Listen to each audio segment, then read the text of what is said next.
Hi guys! So welcome back to my channel, and for today's video ay mag-unbox tayo ng aking pinamili sa Shopee, sa Watsons. Alam mo na kapag order lang tayo ng order, click lang tayo ng click. Parang mas masarap kasing mag-order online kaysa yung lalabas ka, mamasahe ka, bibit-bitin mo pa. So, ayan. Order na lang tayo online. Kahit ang lapit lang naman din ng Watsons dito sa amin. Okay. Kapag wala kang time talaga, super busy, lahat na lang ay mabibili mo through online. So, secure naman din yung package. Walang leaking. So, safe na safe naman. So, okay na din mag-order through online. Kahit na may mga liquid kang order. So, ano pa mga pinamili ko sa Watsons? So, bumili ako nito Dove Beauty Bar. Yung pinaka-normal niya. Kasi meron ako, kung napanood yung mga previous ko na, na video, na vlog, sinabi ko doon na nagkaroon ako ng rashes dahil dun sa mga nabudol ako ng mga bleaching soap. Which is, hindi naman ako hiyang. Dahil sensitive ang skin ko, and at the same time, prone siya sa eczema. Pag nag-dry na nga doon na siya mag-start. Sunod-sunod na yun. So, ayun, bumili ako nito.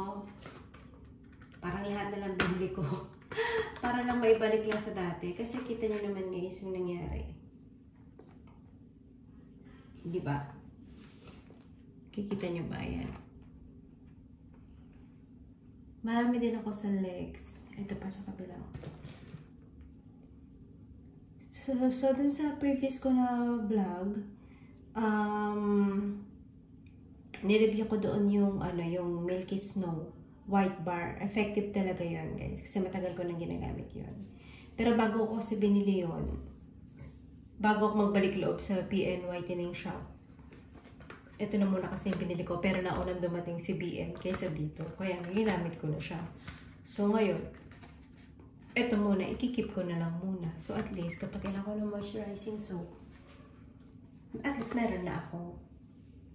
Mas makakatipid kasi, kaysa yung sa bath soap, sa body wash ang bibilin ko. Ito na lang ang binili ko. So, tipid-tipid din tayo pag may time. Dahil ang dami na natin mga nabili na nabudol tayo, tapos hindi naman din natin nagamit. Actually, meron pa, nandito lang sa, dito sa ilalim ng cabinet. Pero, syempre, hindi ko papakita sa inyo kung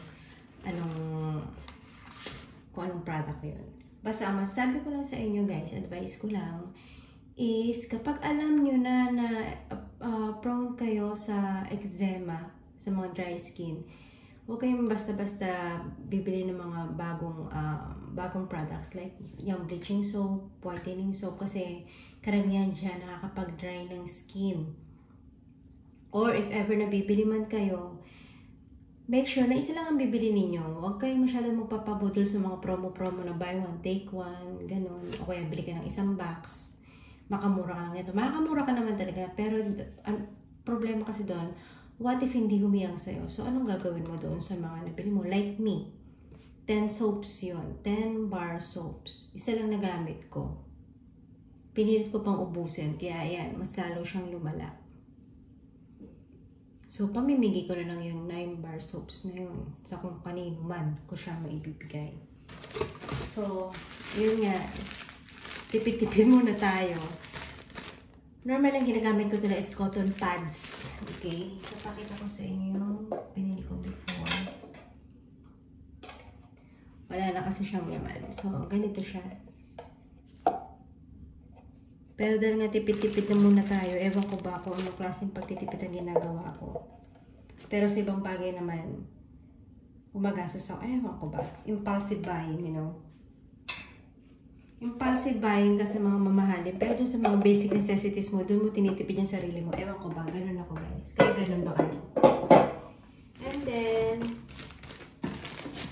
bumili ako ng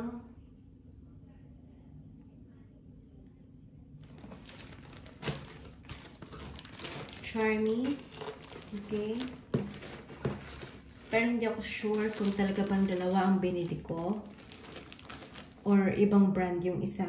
Kasi as far as I remember, may binili akong isa na pang night.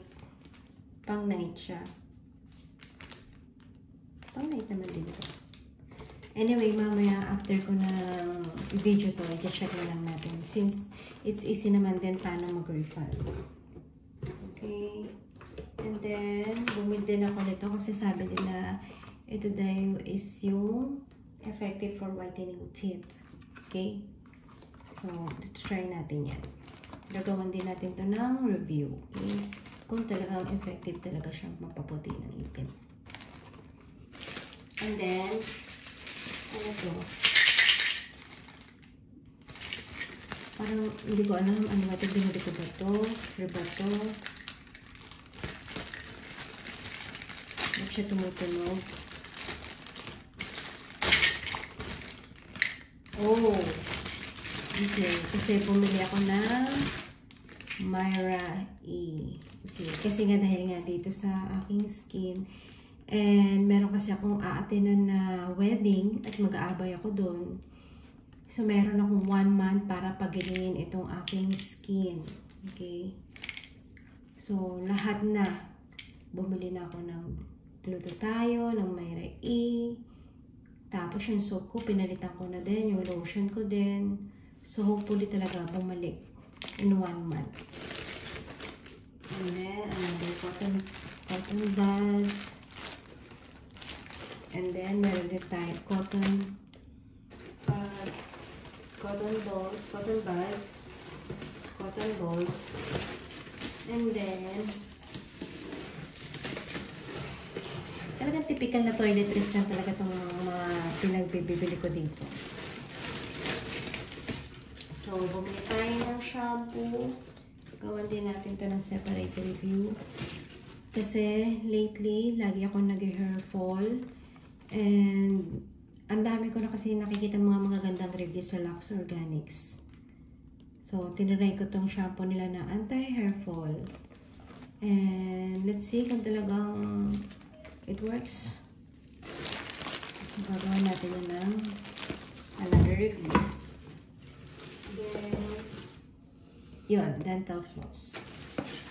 So, yun lang guys.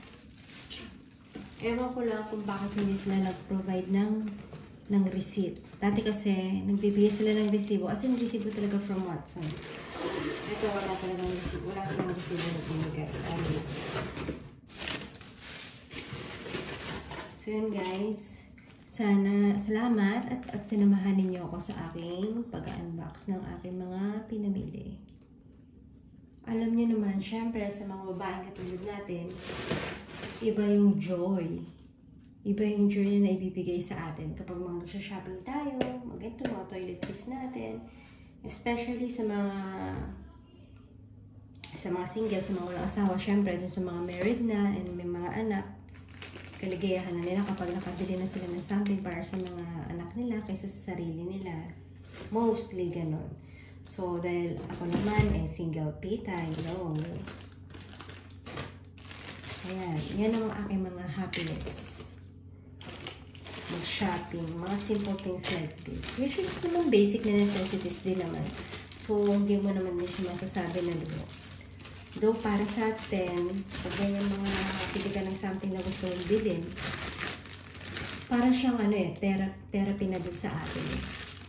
Sa mental health natin, alam mo yun, yung talagang typical na sinasabi talaga na deserve mo na bumili para sa sarili mo. Na huwag mong titipirin ang sarili mo. Lalo na kung basic necessities naman at hindi naman siya wants. Talagang needs mo talaga siya. So, iyon. Deserve mo siya. Lalo na kung pinagtrabahuhan mo naman, pinaghirapan mo naman, diba? So, ayun guys. Thank you. And gagawa natin ng separate reviews yung iba. Thank you so much. Bye!